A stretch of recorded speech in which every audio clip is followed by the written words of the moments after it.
अमरीकी सदर Donald Trump अपनाए हरमुज खोले बगैर ही जंग खत्म करने को तैयार। अमरीकी अखबार वॉल स्ट्रीट जर्नल का दावा। रिपोर्ट के मुताबिक डोनाल्ड ट्रंप ने अपने मुआवनीन से कहा, ईरान जंग खत्म करने को तैयार रहें, भले अपनाए हरमुज बंद रहे। अमरीकी सदर अपनाए हरमुज खोलने का पेचीदा ऑपरेशन बाद में करना चाहते हैं। रिपोर्ट के मुताबिक अमरीका ईरान की बहरिया और मिसाइलों को तबाह करके अपने मकासद हासिल करेगा, फिर अपनाए हरमुज को दोबारा खोलने के लिए तेहरान पर सिफाती दबाव डालेगा और दुश्मनी को खत्म करेगा।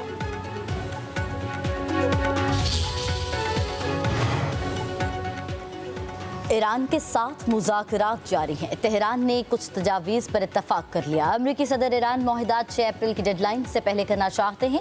तर्जुमान व्हाइट हाउस कैरोलिन लेविट का कहना है कि ईरान में फ़ौज उतारने का भी कोई फैसला नहीं हुआ। ईरान के पास अमरीका या उसके इत्तेहादियों को धमकी देने की सलाहियत नहीं।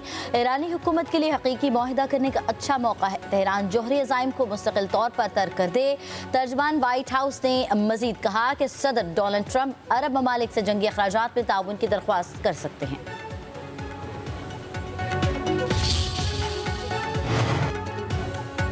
अपनाए हरमुज में टोल सिस्टम नाफिज नहीं होने देंगे। जंग के बाद अपनाए हरमुज का कंट्रोल अमरीका संभाल लेगा। अमरीकी वज़ीर ख़ारजा मार्को रूबियो का कहना है, अपनाए हरमुज पर ईरान का दायमी कंट्रोल कबूल नहीं।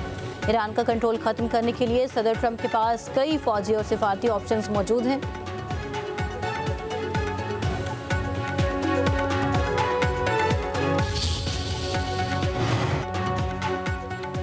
अमरीकी फोर्सेस का खित्ते से निकलने का वक्त आ गया है। ईरानी वज़ीर ख़ारजा अब्बास अराग़ची का कहना है कि ईरान सऊदी अरब का एहतराम करता है और उसे बिरादर मुल्क समझता है। हमारी कार्रवाइयाँ दुश्मन जारे क़ुव्वतों के खिलाफ हैं। जारे दुश्मन न अरबों का एहतराम करते हैं, न ईरानियों का, न वो सिक्योरिटी दे सकते हैं। ईरानी नायब सदर रज़ा आरिफ का कहना है कि अमरीकी सदर ट्रंप खारिज जजीरे पर फ़ौज भेजने का फैसला कर सकते हैं, वापसी का नहीं। अमरीकी फ़ौज खारिज जजीरा आने के बाद वापस नहीं जाएगी। दुश्मन एक हमला करेगा तो जवाब में कई हमले किए जाएंगे।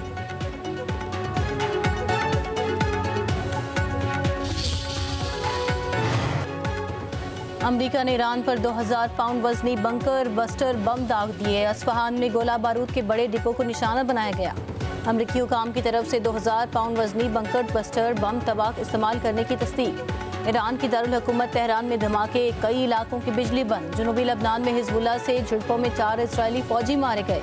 2 मार्च से अब तक हलाक फौजियों की तादाद 10 हो गई। मुतअद्दिद टैंक भी तबाह किए गए। उधर लबनान ने ईरान के सफ़ीर मोहम्मद रज़ा शेबानी को मुल्क छोड़ने का हुक्म दे दिया। सफ़ीर का वापस जाने से इनकार।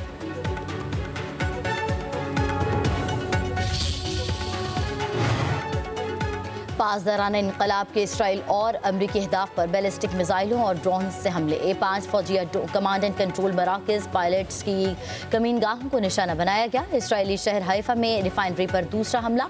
दुबई की बंदरगाह के करीब कुवैती खाम तेल के टैंकर को निशाना बनाया गया। कुवैती मीडिया के मुताबिक हमले के बाद ऑयल टैंकर में आग लग गई। अपना हुमस के करीब कार्गो कश्ती पर हमला, 8 अफराद हलाक।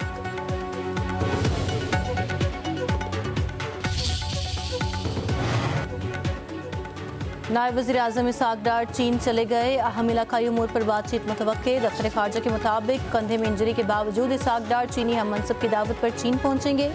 नायब वज़ीर आज़म की बीजिंग में अहम मुलाकातें होंगी। 2 तरफ़ा ताल्लुकात का जायज़ा लिया जाएगा।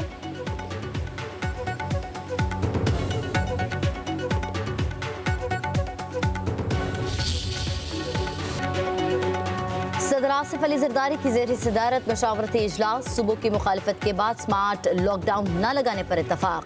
पेट्रोलियम मसनूआत की कीमतें बढ़ाने की तजावीज़ भी मुस्तरद। इजलास में वज़ीर आज़म शहबाज शरीफ, नायब वज़ीर आज़म इसहाक़ डार, बिलावल भुट्टो ज़रदारी, वज़ीर दाखिला मोहसिन नकवी और कौमी सलामती के मुशीर लेफ्टिनेंट जनरल आसिम मलिक की शिरकत। कौमी सलामती की सूरत हाल, खित्ते में बदलती हुई सूरत हाल और पाकिस्तान पर मुमकिन असरात का जायज़ा। सदर ज़रदारी की आम आदमी पर कीमतों का बोझ कम करने की हिदायत।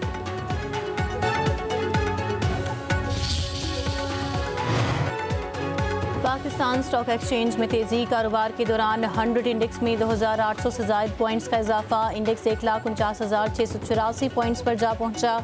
गुज़िश्ता रोज़ इंडेक्स 1,46,842 पॉइंट्स पर बंद हुआ था।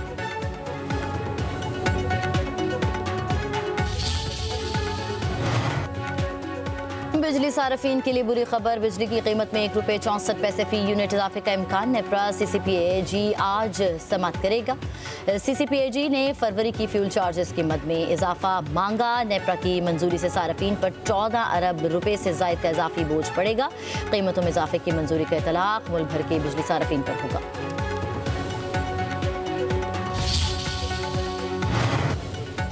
£190 मिलियन केस में सजा मुअत्तली के लिए बानी PTI बुशरा बीबी की दरखास्तों पर आज समाअत होगी। सजा मुअत्तली दरखास्तों के खिलाफ नैब की दरखास्त भी सुनी जाएगी।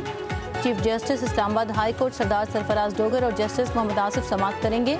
17 जनवरी 2025 को बानी और बुशरा बीबी को एहतसाब अदालत ने सजाएं सुनाई थी।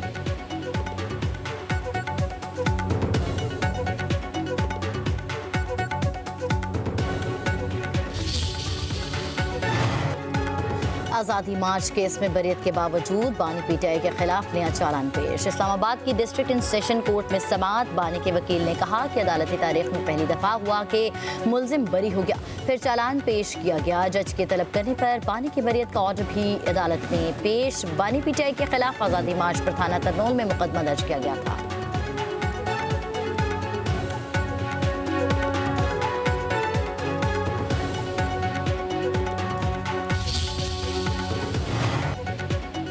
मनी लॉन्ड्रिंग केस में डॉक्टर फजीला अब्बासी की 1 लाख रुपए की मुचल्लकों की वज़ुबरी जमानत बहाल।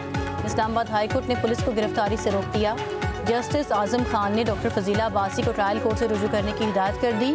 डॉक्टर फजीला अब्बासी अपने वकील नईम बुखारी के साथ अदालत में पेश हुई। एक पेशी से गैर हाजिरी पर मेडिकल सर्टिफिकेट जमा कराया।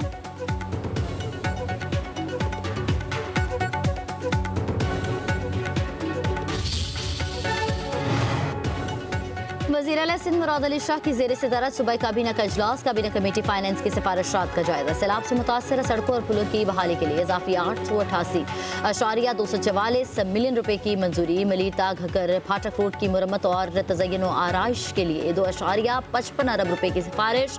सरकारी इदारों को साबिक़ा बरसों में तलबा की फीस वापसी के लिए 3.4 अरब रुपए की मंजूरी।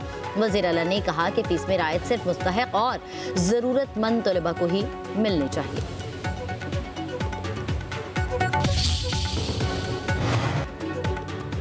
कल से बारिशों की नया सिलसिला शुरू होने का इम्कान। तेज़ हवाओं गरज चमक के साथ बादल खूब बरसेंगे, यादाबारी भी होगी।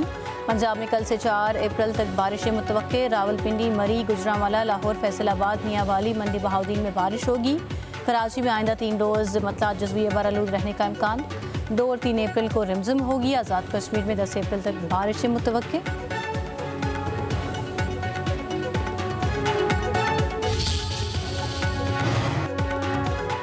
खैबर पख्तूनख्वा के बालाई अजला नए खतरे की जद में। ग्लेशियाई झीलें फटने के दहाने पर माहिरीन ने खतरे की घंटी बजा दी। PDMA के मुताबिक चित्राल अपर, चित्राल लोअर, दीर अपर, सवात और कोहिस्तान अपर में ग्लेशियर पिघलने के करीब हैं। फ्लैश फ्लड और लैंड स्लाइडिंग जैसे वाक़यात का खदशा है। अवाम नदी नालों के करीब न जाएं। सयाहों को भी उन इलाकों में जाने से रोक दिया गया।